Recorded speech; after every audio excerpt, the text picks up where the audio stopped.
Without further ado, I would love to welcome everybody again to this webinar about conserving the northern royal albatross.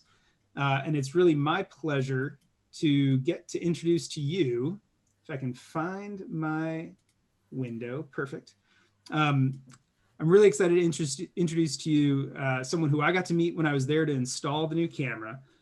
Sharon Broney, who's a wildlife ranger working for the New Zealand Department of Conservation. And she's not only worked with the albatross at Tairora Head for 23 years, she's also had, I think, the joy and, probably challenge of working with a lot of other species as well, including huiho, the yellow-eyed penguin, the takahe, which is a really interesting New Zealand endemic as well, fur seals, sea lions, and the endangered black stilts. She's also worked as a guide and educator at the Royal Albatross Center and has been the Royal Cam spokesperson since 2018. So welcome, Sharon. Thank you so much for making the time for everybody here, and really excited to have you here today. Thanks very much, Charles. It's great to be here, and welcome to everybody who's watching as well.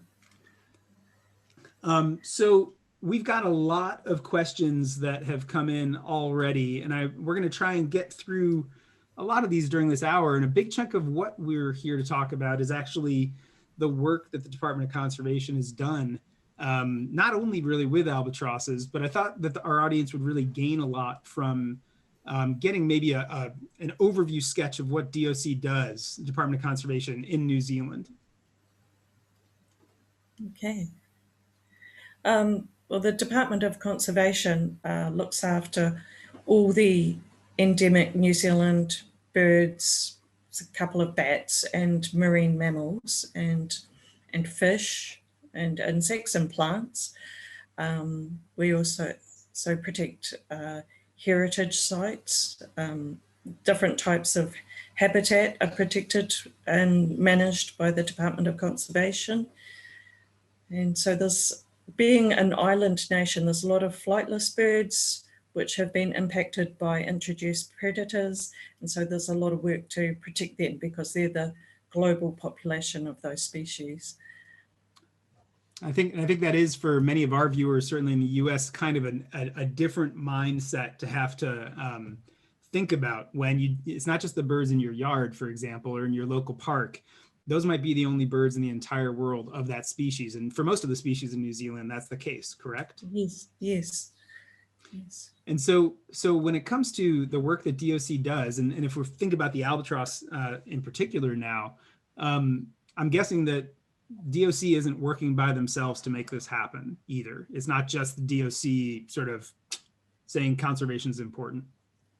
No, that's right.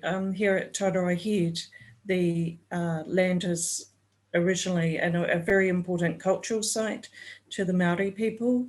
And it's also important because it's a headland with a lighthouse. It's important for shipping traffic in and out of the harbour. So the Port Otago and the regional councils and the Dunedin City Council have a say this. And because people can come and view the albatross here, there's a big tourist industry with the Royal Albatross Centre, bringing a lot of people to come and view their albatross at the observatory. So they all have an input into what happens as well.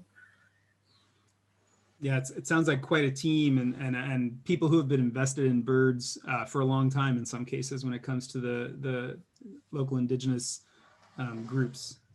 Yes. When we think about the length of time that people have been actively trying to conserve albatrosses there, what can you tell us a little bit about how this colony and how DOC even got involved in trying to conserve this species on New Zealand? Well, firstly, the Department of Conservation began in 1989, but prior to that, we had a wildlife service, and they had rangers come out and manage the birds.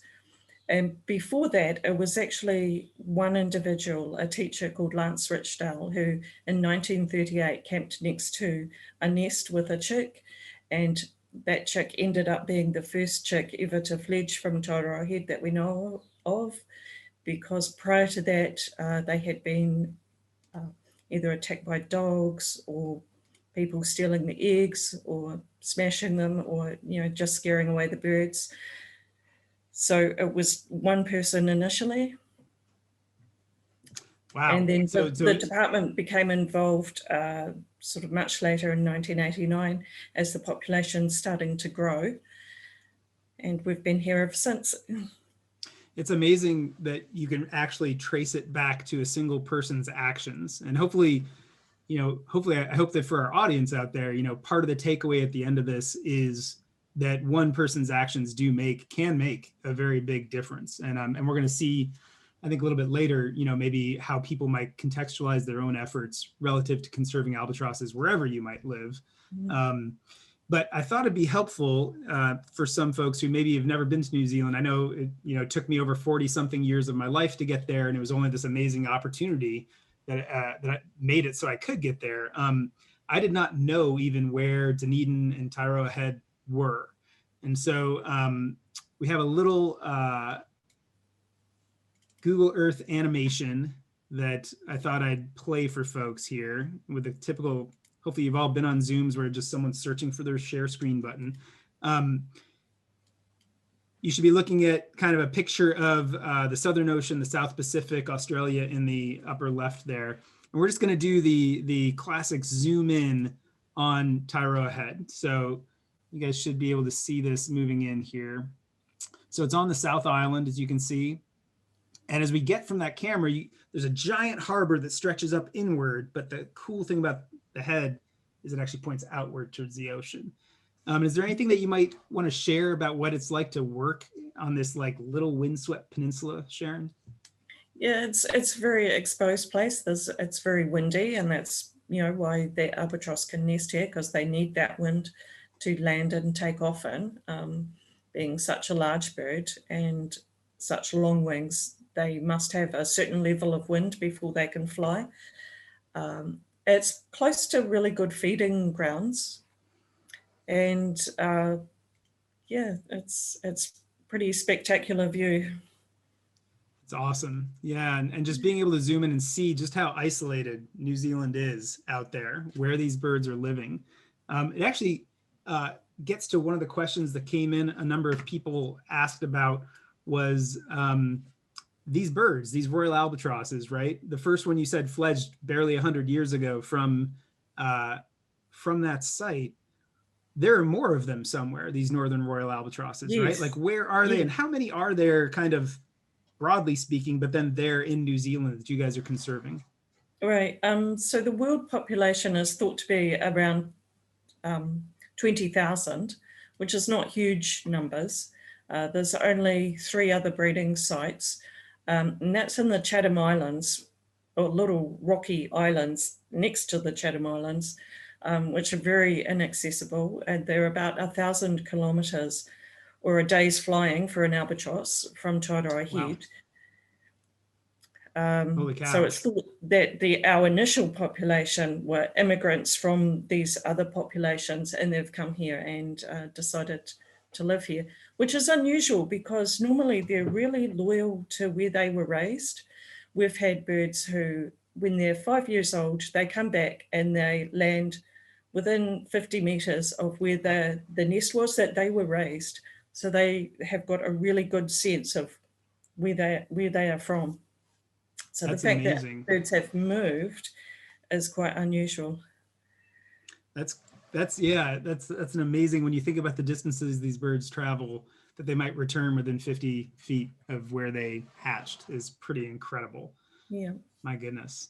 And thinking about the colony there at Tairoa Head, is there some optimum number that DOC is sort of like shooting for that population, right? Because there's a predator fence around the whole area currently, right? Is there some carrying capacity that DOC is considering, or some level of breeding that they would like to see? It would be really nice if it was self-sustaining.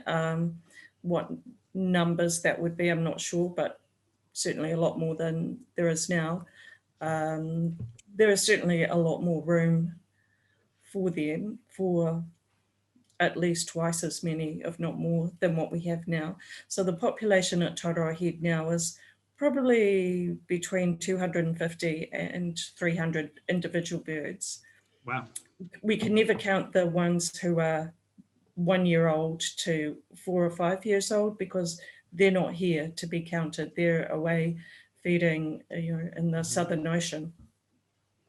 That makes a lot of Otherwise, we sense. see them all. Yeah. And when it comes to what it takes to have had the level of success from one to now dozens every year, hatching and fledging, there's a whole litany of work that you and your team do, correct? Yes, yeah. I guess it starts with the banding because without knowing which individual bird, who they are individually and who their mate is and all that sort of thing, how old they are, then the rest of the work would be a bit trickier. We manage the eggs through the incubation period. We check to see whether they're fertile or alive, and we keep flies away from them. We can put them in incubators. We use an avian insect liquidator to prevent fly strike because that's been a huge problem with maggots getting into the chicks and when they're very, very young and eating them out. So it's been probably the biggest issue, and heat is very bad for them. They're adapted to cold weather, basically. Windy, wet, cold weather is what they're used to. So when we get these increasing hot, dry, not so much wind in the summers, then a lot of work goes into the irrigation system, which is individually placed at each nest. So it's about, I guess, 200 square meters where the albatross nests are spaced around. So it's quite a system with a pump to pump water to each nest, which is turned off and on individually as they require it. Wow, and that's primarily for heat, correct? Yes, yeah. So if we go back to when you started saying all the things kind of begin with banding, we actually had a number of questions about banding, and maybe we can treat those first, and then we'll jump into kind of a few of the other steps that you've mentioned so far. And one question was when it came to banding, we actually got a number of questions from a school in Auckland over email, which was kind of fun. This one came from someone named Phoenix, and just from a purely the standpoint of an experience that none of us are likely to ever enjoy, is it hard to put a band on an albatross? It seems like a simple question, but I think there's a lot in that question. Yeah, you're not allowed to band a bird unless you've been trained and the banding office says you can band a bird, basically. So I'm a level 2 bander of seabirds, which means I can band birds without a supervisor, but I'm not highly qualified enough to be able to train new banders. You want to be able to do it so that you're not damaging the bird. That's the biggest thing. Because you're using quite heavy pliers to get a stainless steel band on, it's kind of fiddly and the bird can be wriggling. And we also put colour bands on, which we have a very serious glue to glue the plastic layer to itself so it overlaps and is not going to spring off and splinter. So it's fiddly and you got to get it right, otherwise there's no point doing it wrong. So there's training and And I think that is I think all of us have a lot of respect for what it takes to work with wild animals and the care that you need when sticking something on them, even when it's designed with all the good intentions in the world. We did get a lot of questions as well about why the difference in banding fledglings and when do they get additional bands and what's the deal with the colors. And, how do you distinguish these? So I wonder if you might just go into maybe if you start from when a bird fledges to when they get their maybe final band combination, at least, like what's that process and timeline like? Because you're also having to keep records during this whole time, right? Yeah, a lot of record keeping. So when they're about to fledge, maybe a month before fledging, all the chicks get a stainless steel band and usually one colour band, and we're going to use a different colour each year from now on. Just this last fledging past, we used green. Next year it will be a different colour.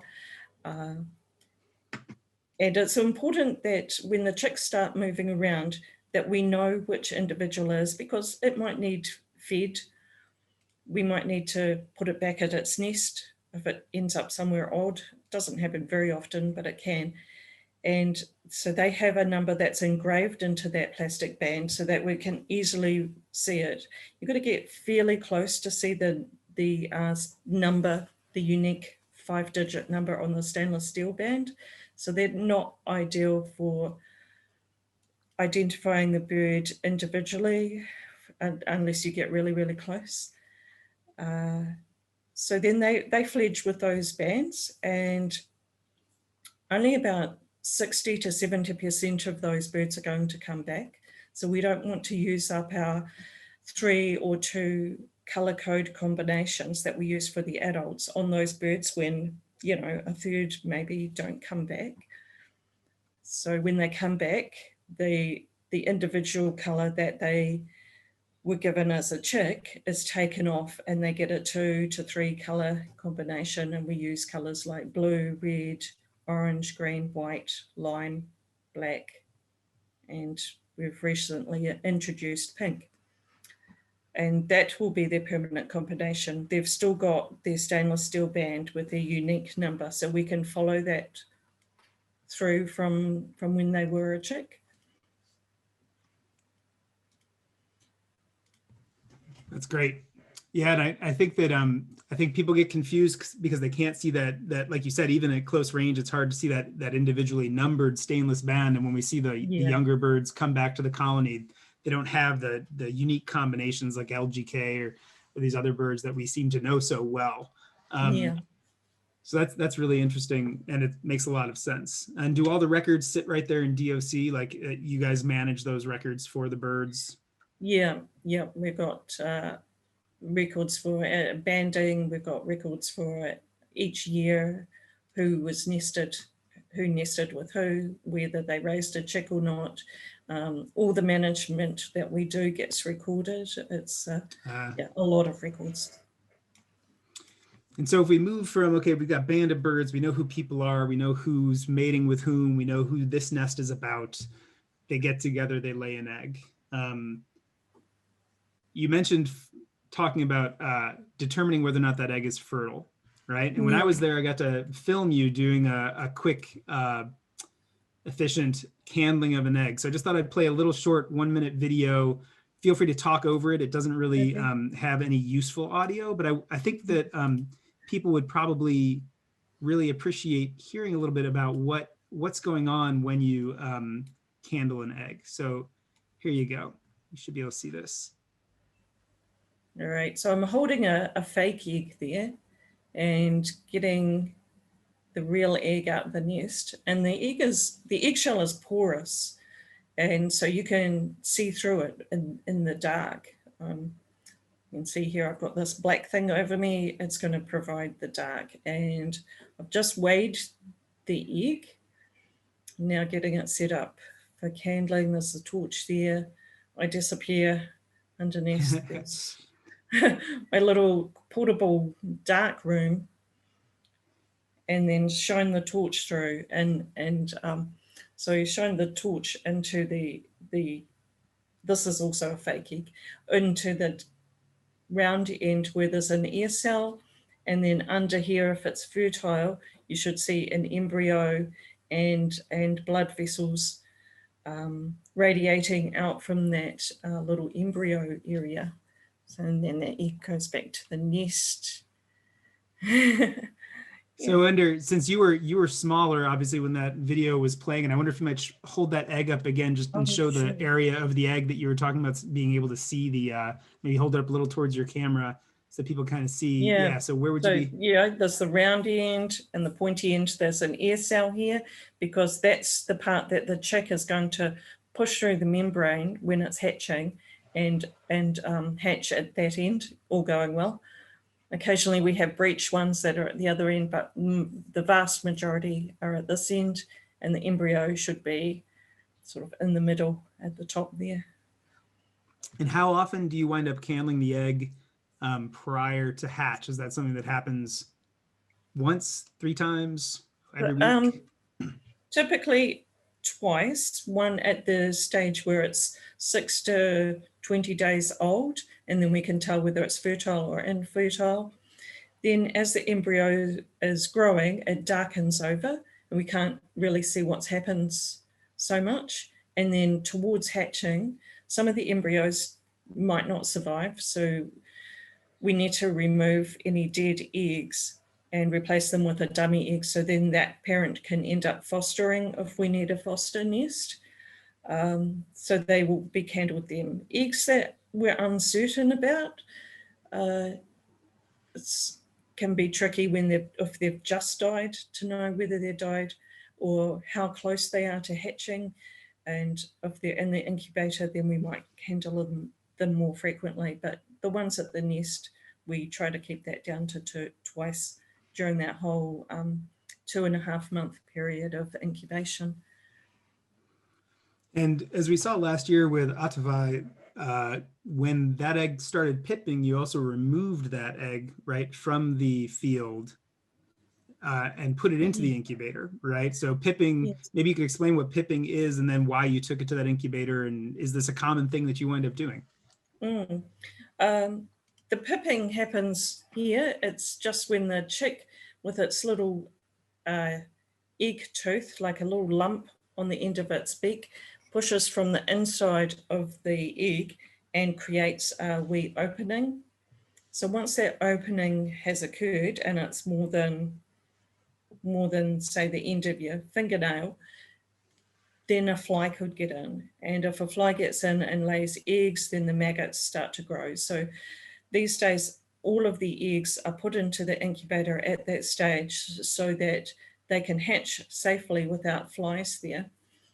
And then we return the hatched chick to the nest and remove the dummy eggs. The parents are really loyal to anything that they think is their egg, they'll accept as their egg. And they're really good about accepting other birds' chicks as well, as long as there's just the one chick there.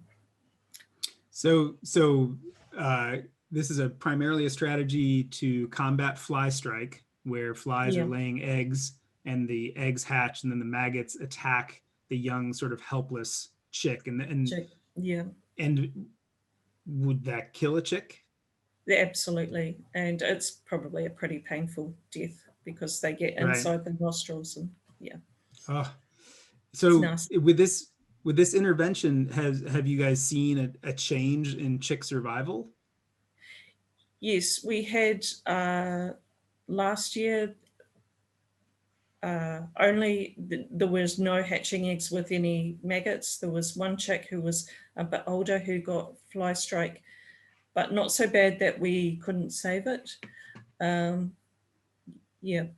previous years before doing this, we'd pretty much always get some eggs with fly strike in them. So this way we can guarantee that they don't get fly strike and are at risk. That's brilliant. I mean, like it certainly seems like a risky thing to be transporting eggs, having walked around there. It's not like there's a paved path between where they're nesting and where the incubator is. But for that, that period, there's almost nothing you can do. It's just a brilliant, but like so straightforward an intervention that it's really a master stroke in conservation. If you ask me, like you don't need all the bells and whistles. Sometimes you need to take the flies away from the baby birds for a few days. And that was something I feel like our viewers were really surprised about. Those new viewers that came, primarily from our bird cams audience, when their first exposure to Royal Cam, many of them was this year, this past year. And so they're, why is the chick, why are they bringing a chick back? And hopefully one of our goals in hosting a Q&A like this with our audience is that you people out there in the viewing community are like the best ambassadors for this information. If we can provide really high quality information from someone like Sharon, hopefully when you see those questions pop up, you feel pretty confident in your ability to also, share what you know from listening to someone like Sharon. So thank you to those of you out there who are great conduits of connecting, new viewers who there's no reason why they should know anything about a royal albatross or fly strike with this great information and like work that's being done. I will say one of the things that people do, I think, really identify rangers with are the health checks. And for those of you out there in the audience that haven't seen any of these health checks, I prepared just a short, like 1 minute long video that's going to show you 2 different health checks about 150 days apart, just to give you a sense of what it is these rangers are actually handling. Let's see here. And Sharon, again, feel free if you want to share anything about what's happening here. The first one's you, the second one's not you, coming in and doing the health check.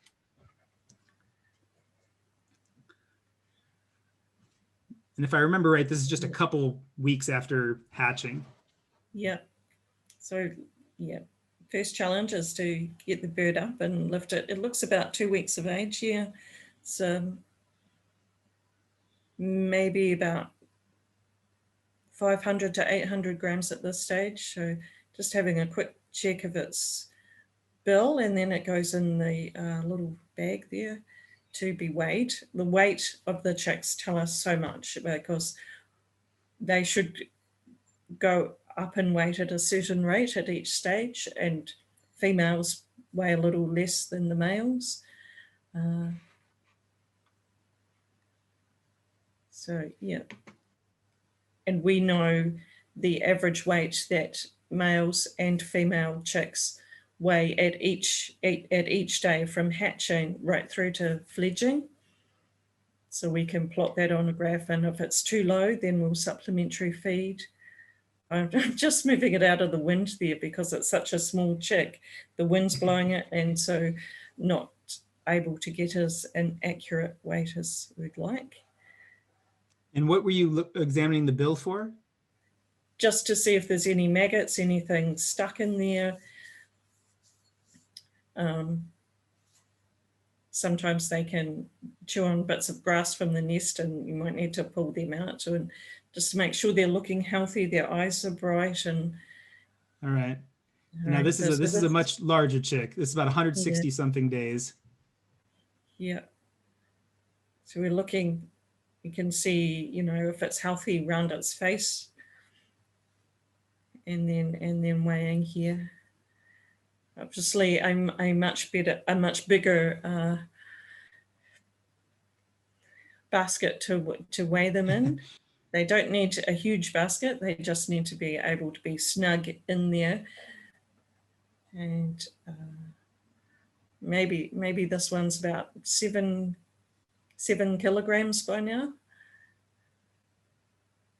And do you ever get a young bird that just doesn't want to cooperate with being weighed? Do you ever have to just give up on weighing a bird because they're just like, not today.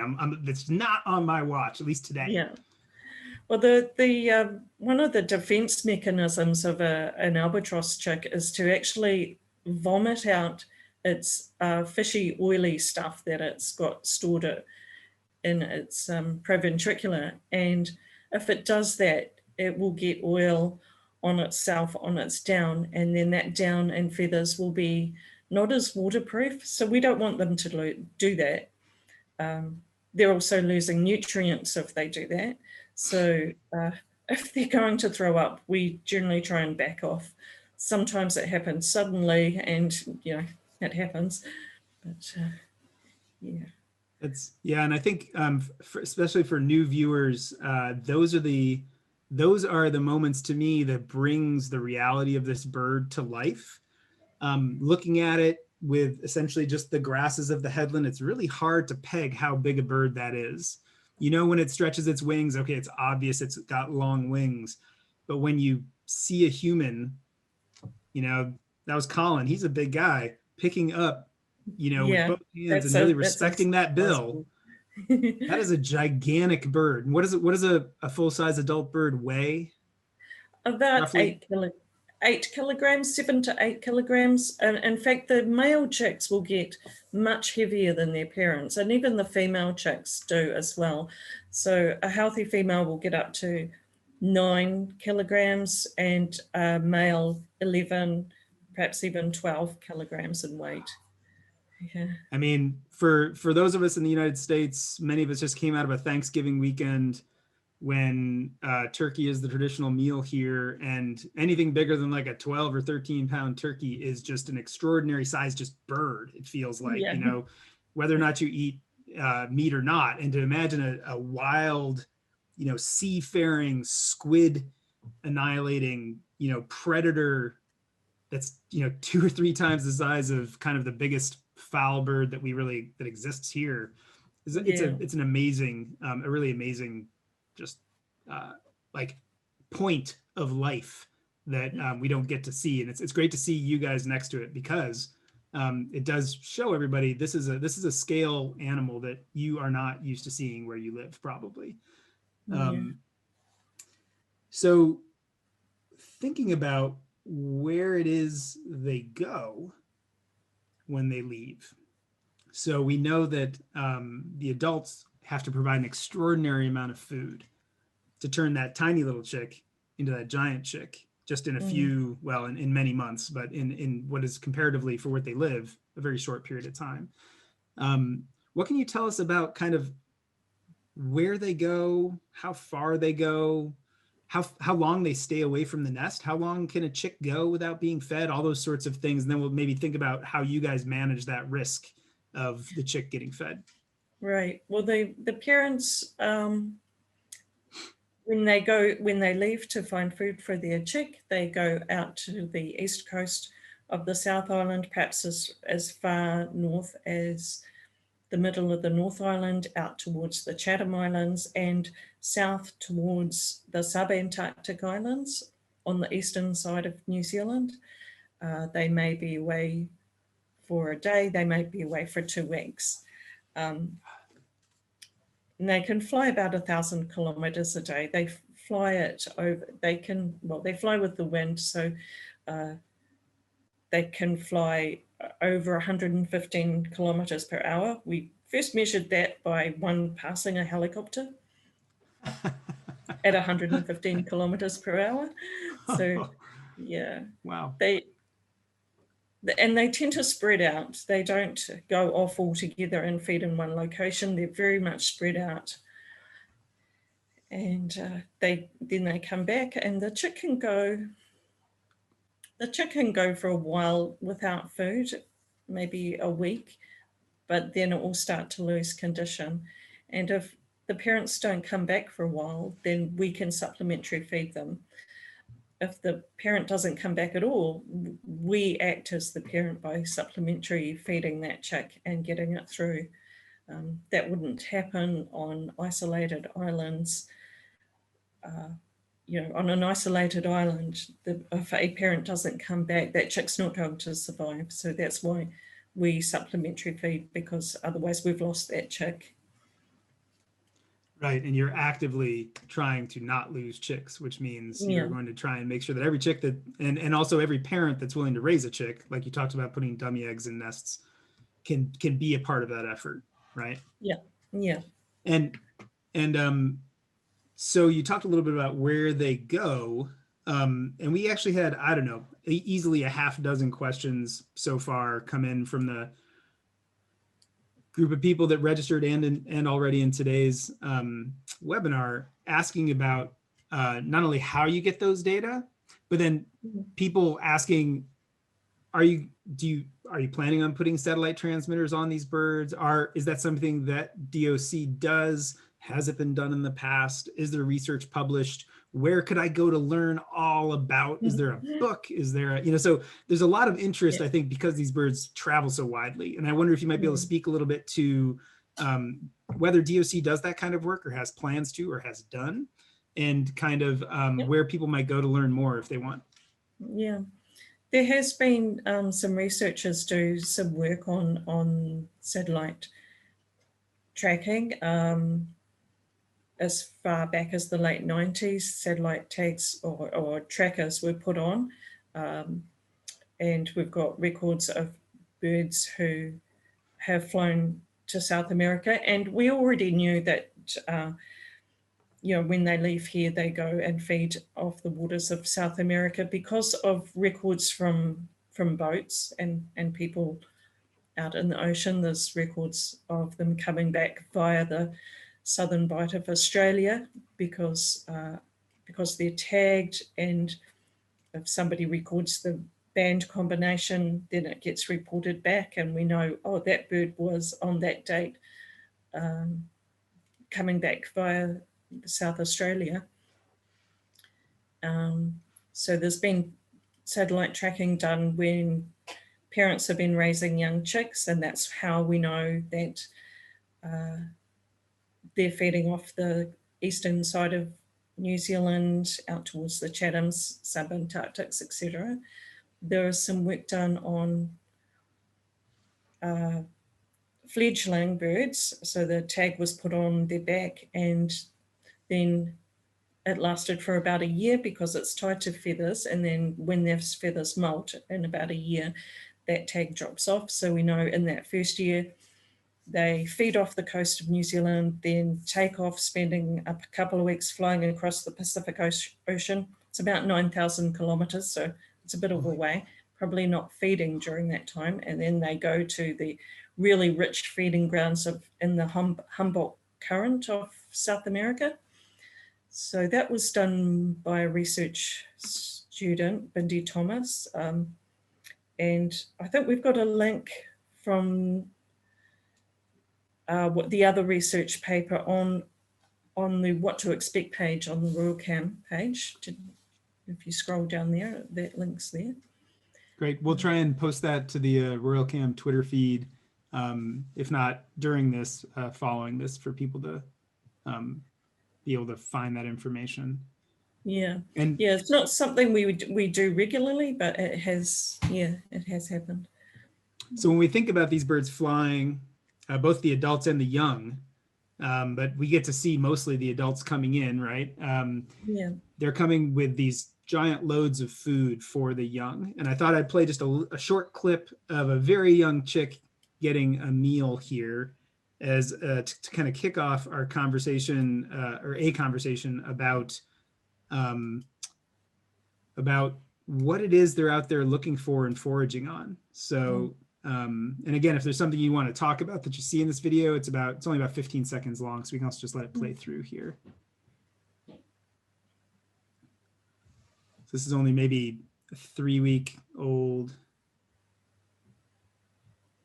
Yeah, so the food here will be quite well digested before it's being passed over because the chick is so small. A 500-gram piece of squid is not going to get into a chick that size. But as it grows, that's what will happen, whole chunks of food. So they're mostly eating squid. About 70% of their diet is thought to be arrow squid. There's a lot of different species of squid, which I know very little about. They also here, once the chicks are in the post-guard stage, like from about April through to May, June, these birds are finding a lot of octopus. And they also eat fish, and barracuda has been recorded as, So they're opportunistic scavengers. And I think we just saw somebody found a squid bill somewhere in the colony, like near the nest site. Was that you, or that was someone else? Or? Yeah. I saw that post. About that size. So and that's the only hard part of the squid, and that's what the chicks are throwing up prior to fledging. So we find little piles of squid beaks near their nest, prior to fledging. Then do you ever find, unfortunately, other things in these boluses that birds are throwing up? Yeah, One, I sometimes was we've gonna been, say, increasingly we've been finding plastic, usually fragments of things, maybe bottle tops. There was a 6 centimetre long handle from a scoop. Yeah, and many bits, many little bits that we just don't know what they're from, but it's a very worrying, increasing problem here. and is there any work being done that you know of to try and understand what that risk from plastics might be to Royal Albatross? Yeah, we've been collecting all the boluses and then sending them off for analysis, and yeah, research has been done on that. That's still pending, the results from that. So yeah, we hope to find So out more. yeah, it's a worrying thing for all seabirds, as you know, I'm sure. Yeah. And it's still like not well understood, which is, also a little bit worrying. Um, Mm, so there's a little bit of a gloomy topic there, but I did want to sort of like shift gears slightly because we actually have a number of questions that involve uh, you specifically, but also your role, how somebody like gets into doing this kind of work. I think maybe we have some younger people thinking about like, oh, this sounds like a pretty sweet like job path, right? And I wonder if you yeah. might take just a few minutes to say a little bit about if somebody was interested in this kind of work, whether they're maybe just you could think about just New Zealand because that's where you are and that's where you're working. Like, Mm. what does it take to get involved with, let's just say, DOC doing this kind of work in New Zealand? Well, when I started, because that's a wee while ago now, I did a lot of volunteer work. Some of the hui hoi work I did was as a volunteer, helping with a dietary study and then refeeding the penguins after dietary samples had been taken, and nest finding and things like that. And then got up enough experience and some contacts through doing that, and then got a job at the Takahi rearing unit. So it was just a matter of gaining some experience. I didn't have any particular qualifications, but these days there is a trainee ranger program, which is, I'd totally recommend anybody doing to get into the trainee ranger program because they give you a lot of different experience in different areas of the Department of Conservation, which is very useful. That's great. And I think that you know, it's interesting to read through some of the questions because if you see me looking off screen, that's why I'm looking at like 3 different lists of questions we have going on here, and I'm guaranteeing everybody out there, I see your questions, but there's absolutely no way we can ask them all in this short 1 hour time. And hopefully we'll be able to get Sharon back again. It's a very long season, and she's super busy during it, but I have high hopes we might be able to entice her back. One question was just what's your do you have kind of a favorite memory or experience of working with the albatrosses? Maybe something that you could share with people that wouldn't be captured maybe by just watching the Royal Cam, but give a fuller sense of kind of what it is to be so close to these birds. Anything come Yeah. to mind? Well, just seeing the chicks grow and then fledge, even for those of us who work there, fledging is not something we always see. It's you've got to be lucky to be in the right place in the right time, looking in the right direction to see a bird fledging, and so that's amazing to see that, to see all that work from the past year come together and that bird heading off to potentially become part of the population and return to breed itself. Yeah, so it's pretty amazing. I just love seeing them fly too. It's just Yeah, amazing. they fly unlike anything else you've ever seen. Yeah. It's a really good point, and I'm glad with the camera view we do get to see some of the birds flying by and coming in. And one group of questions we did get actually involved birds that are there, but they're not breeding. And I wanted to Yeah. show a video here. It'll again just be a relatively short clip. Let's see here. That's the one I need. I'm gonna go ahead and share the sound with this too. Mm. Let's see here.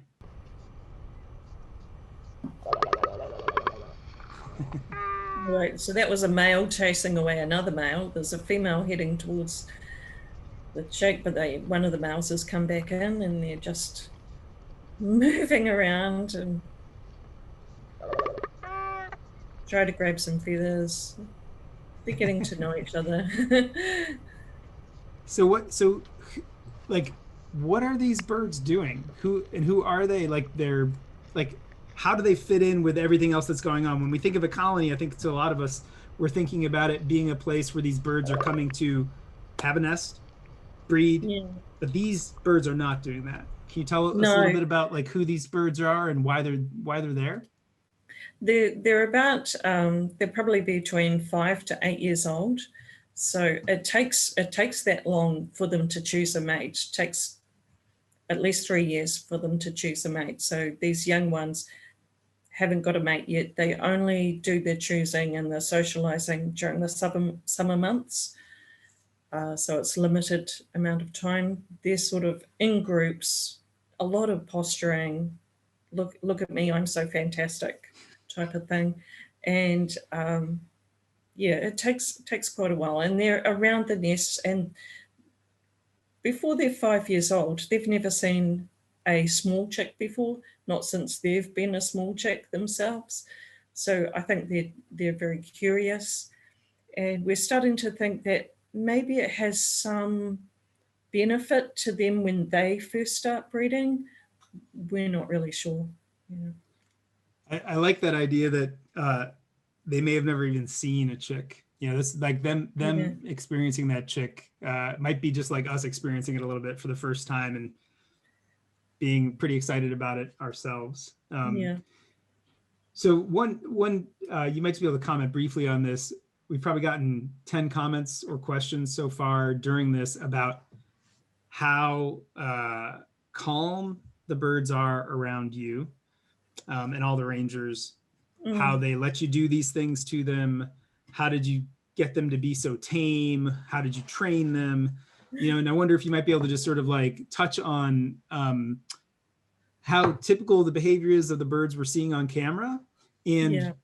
why they behave that way. And then if you could speak just briefly to the idea that whether or not they could imprint on you and ruin their future chances. That was one question. So maybe Right. misbehavior and then imprinting, if you could deal with both of those, that'd be great. Mm.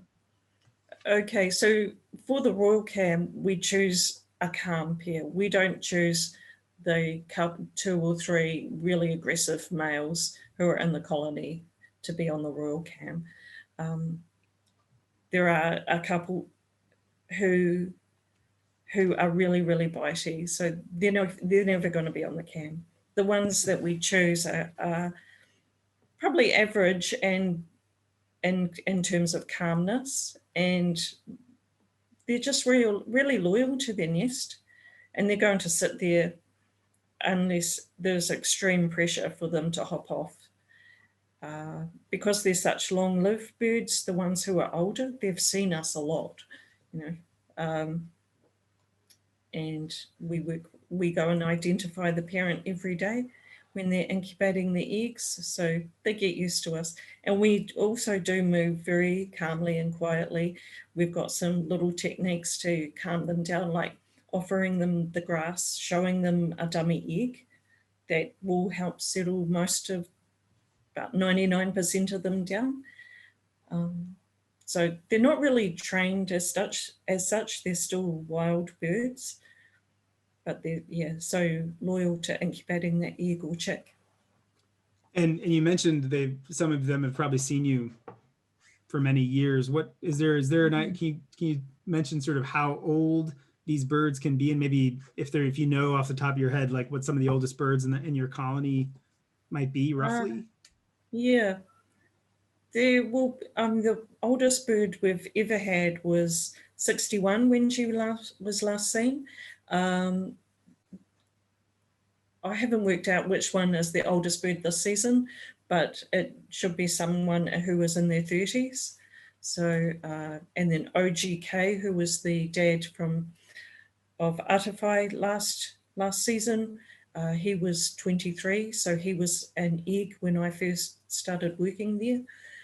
Oh my So goodness. yeah, seen That him must be all an his life. amazing feeling. It's like seeing an old friend too when they keep coming back, right? Yeah, yeah. That's that's great.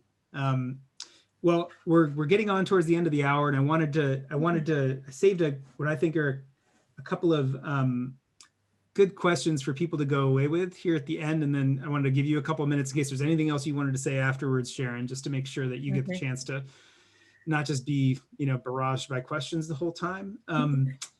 We got a few different variations on this question, and there's two different ways to think about it. One is, what is the most important thing we can do to help conserve albatrosses? And then think of it through a different lens. What can we do in my landlocked little state in the United States to advocate or educate on behalf of the albatross? And so I wonder if you might have a kind of think global, act local, or like a couple different scales where you might be able to let people know how they can play a positive role in albatross conservation. Yeah, I think the plastics is something people should be able to do wherever you are, because the plastic, even if you're in your landlocked place, eventually gets out into the ocean. So the less plastic in the ocean is going to be good for albatross. Um, also, the hotter summers, this is a problem. So anything you can do, like planting trees to draw down carbon, any sort of climate change things using less carbon, that if enough people did that, that could help. As for being an advocate, well, there's the discussion page on Royal Cam. Join in there and just share information with your friends and people you know. That's also good. Yeah.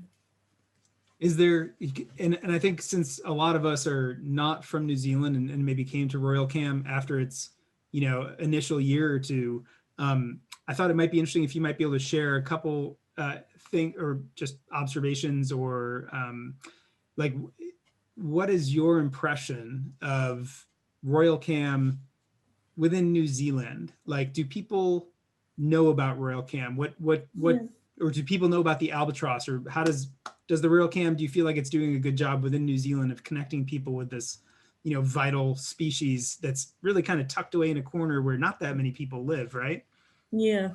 Yeah, so it's still growing, and I know a lot of schools tune in, and we don't. Yeah, a lot of schools watch, and there's a link to an education program on the Royal Cam pages, which schools are using to help teach children about this special bird that we've got here, and how they live and what they need for survival. So that's really good. And yeah, there seems to be an increasing amount of social media about albatross in general and the northern royal albatross in particular. So yeah, they're getting more well known, I think. I can definitely say I was really impressed the little bit of time I spent in Dunedin with the amount of albatross art and hui-ho Yeah, art and little penguin art painted on walls, cast in metal. Anyone who's thinking about visiting New Zealand, if you enjoy street art, it is a really, really interesting place to just wander around, and nature's just never far from being painted or crafted into something for you to enjoy, which I was really, really pleasantly surprised with. yeah. Yeah. Um, so we're down to the last couple of minutes here, Sharon. I don't know if you had anything that maybe you would like to share from your years of doing Royal Cam, working with the albatross, that experience for the audience. Sort of wanted to leave the floor open to you in case there was anything you wanted to share here at the end. Yeah, well, I hope this season is successful again. Keep watching. I'm sure there'll be some action, there'll be some quiet times, and then there'll be some action. And we've got quite a few nests just over the edge of the hillside where the cam is looking at the moment. So you'll see parents from those nests coming and going as they come into land. Yeah, just enjoy the view. Sometimes that's the best part of it. I mean, for me to tune in, it's nice to have the albatross there in the picture, but that the view across the bay, you can understand why they, for no other reason than that, why they nest there. You know, I Yeah, would nest there. You know, despite the wind, it's a beautiful spot. yeah, Yeah, and so we're in November. We're coming into December. Can you give us like a hit list of what's going to happen in the next 4 weeks? Because we got holiday season coming up. Someday yeah. this hopefully chick's going to hatch. Maybe give us a quick sketch of what to look forward to in the next few weeks. Right, because the egg's been there a couple of weeks now or so, we bit longer than that. The changeover times for the parents will get longer, and you might see us move the egg of it to the incubator if the incubation spell for one bird gets too long, and then we'll return it when the other one comes back. It might get hot around about Christmas time, so the irrigation system might come on. If the bird's panting, they can sustain quite a bit of panting before they're too hot and the irrigation comes on. But yeah, then after Christmas, round about the New Year period, we'll probably candle the egg again just to check that the embryo is growing and surviving. And then, yeah, we'll be preparing for hatching. What an exciting next few weeks. And again, you can watch this on DOC's webpage. Just search Royal Cam. You can watch it on the All About Birds BirdCam site, allaboutbirds.org/albatross.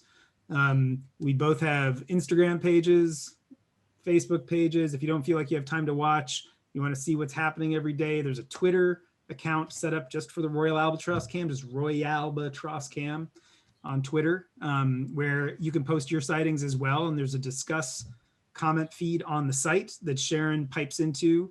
And we often try to amplify her voice on Twitter as well. So if you're still here, we still have almost 200 people here. I hope you join me in thanking Sharon for taking time out of a busy day. There are albatross to be monitored. There's school children to be met with and outreach to. There's data to be entered. And we really appreciate you taking an hour out of the future, because you're already on Tuesday and I'm still on Monday, Yeah. to spend with us, paying attention to probably what seemed like basic questions to you, but for such an incredible bird, to have such a trusted figure helping us all learn more about it has been a really, really enriching experience. And I really appreciate you taking the time. No, thank you very much, and I hope we can do this again. Let's make it a plan. That's right. Yeah. Thank you everyone out there for coming.